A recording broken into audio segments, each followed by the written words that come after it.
बटेंगे कटेंगे ने जो करिश्मा हरियाणा में किया था वही करिश्मा महाराष्ट्र में। मगर कई बार हमें क्या लगता है कि मोदी जी को हम बब्बर शेर से कम नहीं मानते। वास्तव में भारत की राजनीति में सन 47 से लेके आज तक का सबसे महान प्रधानमंत्री, निर्दोष निष्कलंक महापुरुष, अखिल विश्व के लोग उसको एक महापुरुष के रूप में स्वीकार करते हैं। परंतु कई बार हमने देखा है मोदी जी बहुत जल्दी दबाव में आ जाते हैं। जैसे योगी के बटेंगे तो कटेंगे उसी ब्रह्म वाक्य ने करिश्मा किया था हरियाणा में। वरना बीजेपी के लोग भी कहते थे कि हरियाणा में बंटाढार हो रहा है बीजेपी का। बीजेपी के लोग, बीजेपी के बड़े बड़े नेता भी जानते थे। परंतु उस वाक्य ने जो करिश्मा किया दुनिया हमेशा हमेशा याद रखेगी।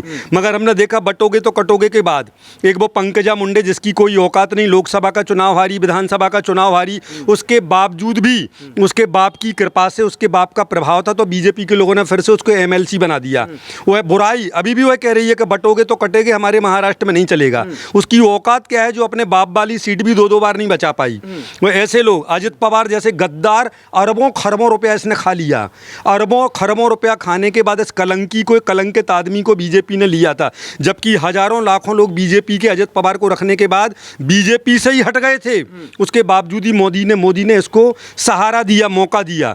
यह गद्दार भी कह रहा था कि बटोगे तो कटोगे, महाराष्ट्र में नहीं चलेगा। जबकि गारंटी के साथ हम कहते हैं हरियाणा में जैसे बटोगे तो कटोगे ने जिताया था, वैसे ही बटोगे तो कटोगे के करिश्मा से, स्पष्ट बहुमत से भी बहुत अच्छी सीटें भारतीय जनता पार्टी गठबंधन की आने वाली हैं। उद्धव ठाकरे है, लेकिन उद्धव ठाकरे अपनी खुद की सीट बचा ले में तो बहुत बड़ी बात है। इसने अपने हाथों से इतनी बड़ी गलती की है। इनके परिवार को लोग हिंदुत्व के कारण, सनातन धर्म के कारण, धर्म की रक्षा की खातिर, इनके पिताजी ने जो पूरे विश्व में नाम कमाया है, बाला साहब ठाकरे जी ने, अखिल विश्व में ऐसा हिंदू शिवाजी के बाद जो महापुरुष हमारे यहाँ हिंदुओं में पैदा हुए हैं, उसी श्रेणी में बाला साहब ठाकरे को पूरे विश्व के हिंदू देखते थे। मगर इस व्यक्ति ने जो चकनाचूर अपने पूरे परिवार खानदान की इमेज की है, जो बर्बाद की है, यह लगता ही नहीं है कि बाला साहब ठाकरे का लड़का है। एक बार हमने पहले भी आपसे कहा था, हमें तो ऐसा लगता है कि अस्पताल में बच्चे बदल गए होंगे। बाला साहब ठाकरे वाला कहीं और चला गया होगा और ये क्या पता किसका इनके घर में आ गया। ना तो देखने में, ना बोलने में, ना बात करने में, ना राजनीति में, ना कोई दिमाग में, किसी भी चीज में लगता ही नहीं है कि बाला साहब ठाकरे का लड़का है। हमें तो असली वाला राज ठाकरे लगता है, असली वाला राज ठाकरे लगता है। आगे चल करके वह राजनीति में बहुत आगे जाने वाला है। और इसका सुन लेना आप, 23 तारीख के बाद बहुत कम समय में ही उद्धव ठाकरे राजनीति से संन्यास भी ले लेगा। अच्छा, बिल्कुल पक्का। क्यों लेना ही है, उसने कह भी दिया आज से 3-4 दिन पहले। हाँ, एक प्रेस कॉन्फ्रेंस में उसने कहा है कि अगर हमारे माफिक सीटें नहीं आई तो हम राजनीति से संन्यास भी ले लेंगे। वह समझ गया कि ऐसा होने वाला है, तो पहले से ही उसने घोषणा कर दी कि हम संन्यास ले लेंगे। वो संन्यास के लायक ही है और इसके चक्कर में इसने अपने बेटे की जिंदगी भी बर्बाद कर दी। अगर आदित्य ठाकरे बीजेपी से मिलकर के चलता, मैं डंके की चोट पर कह सकता हूं, आगामी कुछ ही सालों के बाद आदित्य ठाकरे मुख्यमंत्री के योग्य भी हो जाता और उद्धव ठाकरे प्रधानमंत्री के योग्य भी हो जाते। अगर वह बीजेपी के हिसाब से चलते, बीजेपी से मिलके चलते, हिंदुत्व और सनातनी संस्कृति को लेकर के चलते, भारतीयता को लेकर के चलते, शिवाजी को याद रखते। एक घटना और आपको हम बता देते हैं, किन गद्दारों से मिले जिनके बारे में बाला साहब ठाकरे कहते थे कि मैं आत्महत्या तो कर लूंगा परंतु कांग्रेस से कभी नहीं मिलूंगा, और अगर हमारी पार्टी हमें लगने लगा कि कांग्रेस जैसी बन रही है तो हम अपनी पार्टी को खत्म कर देंगे, ऐसा कहा। अभी हम एक दिन एक वीडियो देख रहे थे तो उस समय वहां पर मंच पर कुछ लोग शिवाजी महाराज की, जो भारत के इतिहास का सबसे बड़ा महापुरुष, जिसने प्राणों का बलिदान कर दिया हिंदुत्व और सनातन की रक्षा की खातिर, जिनके बेटे संभाजी ने भी, तो ऐसे शिवाजी का वह मोमेंटो के रूप में उनकी प्रतिमा, उनका फोटो, मतलब छोटी सी स्टैचू टाइप की, वह लोगों को बांटी जा रही थी। तो जैसी राहुल गांधी के पास वह कार्यकर्ता लेके जा रहा था, राहुल गांधी ने शिवाजी की प्रतिमा को देख करके, वह छोटी सी मूर्ति को देख करके ऐसा मुख फेरा जैसे लोग विष्टा या गंदगी को देख करके मुंह फेर लेते हैं, ऐसा उस गद्दार राहुल गांधी ने, इस साले गद्दार परिवार ने 70 सालों में जो भारत के हिंदुत्व का, सनातनी संस्कृति का जो बंटाढार किया, जो बर्बादी की, संतों को गोलियों से मारा इसकी दादी ने, ऐसी अनंतों घटनाएं भारत के इतिहास में। इसके परिवार ने जितने भी कश्मीर से लेके जितने भी लफड़े झगड़े टंटे हैं, सब इसके परिवार की देन है। ये भ्रष्टाचारी मुसलमानीकरण और इस्लामीकरण भी भारत का इसके दादाजी के और नेहरू जी। क्या लग रहा है, एक नाथ शिंदे या देवेंद्र फडणवीस सीएम बनते कौन दिखाई दे रहे हैं? हाँ, वो तो पहले से हमने घोषणा कर दी 1000% देवेंद्र फडणवीस ही बनेगा। पिछली बार भी मालूम है, आज तक के इतिहास में महाराष्ट्र में जितने भी मुख्यमंत्री बने हैं उन सब में सबसे निर्दोष निष्कलंक कार्यकाल था देवेंद्र फडणवीस का। लाजवाब, बेहतरीन से भी बेहतरीन उसकी महाराष्ट्र में इमेज है। यह एक नाथ शिंदे भी जानता है कि उन लोगों ने तो कृपा करके हमें मुख्यमंत्री बना दिया। उस समय भी आपको याद होगा सीटें ज़्यादा बीजेपी की थीं, उस समय भी थीं। तो हमने देखा है बलिदानी पुरुष हैं हमारे नरेंद्र मोदी जी, योगी जी, कि चलो कोई बात नहीं, एक नाथ शिंदे वफादार निकला, बाला साहब ठाकरे का असली निकला, असली भक्त निकला और वास्तव में सच्चा समर्थक निकला। तो उन्होंने कहा चलो उसी को मुख्यमंत्री बनाते हैं। एक नाथ शिंदे भी जानते हैं कि अब की बार देवेंद्र फडणवीस को ही बनाया जाएगा और वह पूरा साथ देने वाले हैं उनका, वह पहले से जानते हैं। महाराष्ट्र में सरकार बनेंगे। आपने देखा जब 2024 का लोकसभा रिजल्ट आया तो कहा गया कि मोदी का जो मैजिक है वो देश में नहीं रहा। उसके बाद हरियाणा का रिजल्ट, अब महाराष्ट्र और झारखंड में लग रहा है कि मोदी मैजिक वापस आने वाला है। हाँ, आप लोगों को क्या है कि आपको सिर्फ लब जेहाद है, धर्मांतरण है, लैंड जेहाद तो पता है, वोट जेहाद पता नहीं है। पिछली बार क्या था कि बीजेपी बिल्कुल सोच करके बैठी थी कि सब कुछ हमारे हिसाब से होने वाला है, तो ध्यान नहीं दिया। जैसा वोट जेहाद अभी लगातार पिछले समय से मुसलमानों के पूरे एनजीओ, पूरे मुल्ला मौलवी घरों में जाकर के लोगों का ब्रेन वॉश के देखो, अगर बीजेपी आ गई तो हमारी मस्जिदें, हमारी मदरसा, हमारा सब कुछ, हमारी समाज, सबको भारत से भगा दिया जाएगा।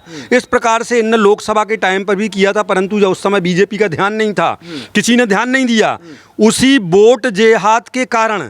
और यह लोग क्या करते मालूम है आपको, अगर 2 वोट भारत के मुसलमान डालेगा तो 4 वोट डाले जाते हैं किसके, पता आपको? रोहिंग्या या बांग्लादेशी जो मुसलमान भारत में 5-10 करोड़ की संख्या में घुसे हैं। 1 करोड़ से ज़्यादा अकेले महाराष्ट्र, मुंबई में बताते हैं, अकेले मुंबई में 50 लाख से ऊपर जो गद्दार घुस गए, ऐसे मुंबई और मुंबई के आसपास के इलाकों में। तो ऐसा उनका वोट, अगर 2 वोट भारत के मुसलमान के तो 4 वोट विदेशी मुसलमानों की। जैसा अभी जो अखिलेश यादव नाटक कर रहा है यहाँ पर, वो कह रहा बुर्का चेक नहीं होगा, बुर्का चेक नहीं होगा। अरे गद्दार, तो ये डर क्यों लग रहा है? अगर तुम ईमानदार हो तो मैं अपनी तरफ से यह कहना था कि सरकार चाहे तो बुर्का भी चेक कर सकती है। आज के पहले पकड़े गए आतंकवादी भी पकड़ेगा, पुरुष भी बुर्का के अंदर आ जाते हैं। कहाँ के लोगों ने आकर के आधार कार्ड और परिचय पत्र बनवा लिए। मतलब 50% मुसलमानों के वोट में फर्जी वाले वोट होते हैं। मगर अब की बार बीजेपी और पूरे आरएसएस के कार्यकर्ता हजारों की संख्या में आरएसएस के कार्यकर्ता, बजरंग दल और विश्व हिंदू परिषद के लोगों ने मेहनत की और इन गद्दारों को चिन्हित किया।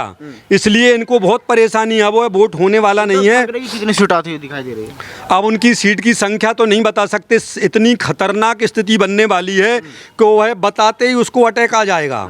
वो खुद की सीट तो बचा ले, अपने बेटे की सीट तो बचा ले, दूसरों के बारे में क्या पूछ रहे हो आप? उद्धव ठाकरे अपने बेटे की, अपनी खुद की सीट तो बचाए, फिर बाद में औरों के बारे में विचार करेंगे। हमें तो लगता है मैदान साफ है। खाता खुल जाए, अगर इनका खाता भी खुल जाए तो शर्मा जी, पत्रकार जी, आप हमसे 23 तारीख की शाम को मिल लेना। वैसे तो 12 बजे ही हम बता देंगे सब कुछ, 12 बजे ही बंटा ढार इनका चालू हो जाएगा। खाता खुलना भी मुश्किल है, कारण पूरे भारत का हिंदू अपने आप को ठगा मान के चल रहा है कि बाला साहब ठाकरे का बेटा, मालूम है इस गद्दार ने औरंगजेब की प्रशंसा की जिसने करोड़ों हिंदुओं को काटा, करोड़ों हिंदुओं, महिलाओं के साथ, बहनों के साथ, माताओं के साथ किस किस प्रकार के अत्याचार किए। हमारे महान गुरु नानक देव के 4 बच्चों को इस गद्दार औरंगजेब ने, डड़ियल ने, साले ने कितने तड़फा के, एक को रुई में लपेट करके आग लगा दी, एक को कढ़ाई में तल के मारा, एक को दीवार में चुन दिया, एक को आरी से काटा। ऐसे करोड़ों हिंदुओं को दर्दनाक तरीके से जिस गद्दार ने मारा, जो उसके बारे में मालूम है क्या कह रहा था उद्धव ठाकरे? अरे बोले भाई तो है वो, बोले मुसलमान भैया नहीं होता क्या, औरंगजेब भाई है। उसकी प्रशंसा की, उसके बारे में लोगों को बताया जैसे औरंगजेब ने अपने जीवन में बहुत बड़ी उपलब्धियां हासिल की हों। ऐसे गद्दार जो तो औरंगजेब का भैया निकला, जो औरंगजेब का। क्या लग रहा है कांग्रेस के साथ जाना उद्धव ठाकरे की सबसे बड़ी गलती है? सबसे बड़ी गलती, इसने अपनी जिंदगी में अपने भविष्य को ही अंधकार में बना लिया। इसने अपने पूरे खुद के भविष्य को, अपने बेटे के भविष्य को, अपने नाती पोतों के भविष्य को, अपने खानदान के भविष्य को। वह तो किस्मत अच्छी रही कि राज ठाकरे पहले से ही अलग, उसको पता था ये पागल जैसा हो रहा है, उसको पता था कि 67-33 जैसा हो रहा है, इसका इलाज आगरा या ग्वालियर के अस्पताल में करवाना पड़ेगा, यह समझ रहा था राज ठाकरे। उसने कहा या तो पहले इसको ग्वालियर या आगरा भेजो दिमाग का इलाज कराने, या वरना हम इससे पीछे हट जाते हैं। वो शुरुआत में ही पीछे हट गया। अगर राज ठाकरे कांग्रेस में इसके मिलने के बाद अगर कुछ दिन तक इसके साथ रह जाता तो राज ठाकरे और उसका बेटा अमित ठाकरे जो फूलों जैसा खिल रहा है, बीजेपी उसका ब्लाइंड सपोर्ट कर रही है, वो बहुत अच्छे मतों से जीतने वाला है, राजनीति में आगे बहुत आगे तक जाएगा। अगर यह लोग भी उद्धव ठाकरे से जुड़े रहते तो इनका सब कुछ खत्म हो जाता। प्रभु राम ने इतनी कृपा तो की कम से कम का बाला साहब ठाकरे का असली वारिस राज ठाकरे अमित ठाकरे उन लोगों को कम से कम उसी विचारधारा पर, उसी हिंदुत्व और सनातन के साथ खड़ा हुआ देखा जा रहा है। तो उनकी तो तरक्की दिन दूनी रात चौगनी होनी है। उद्धव ठाकरे तो गया काम से।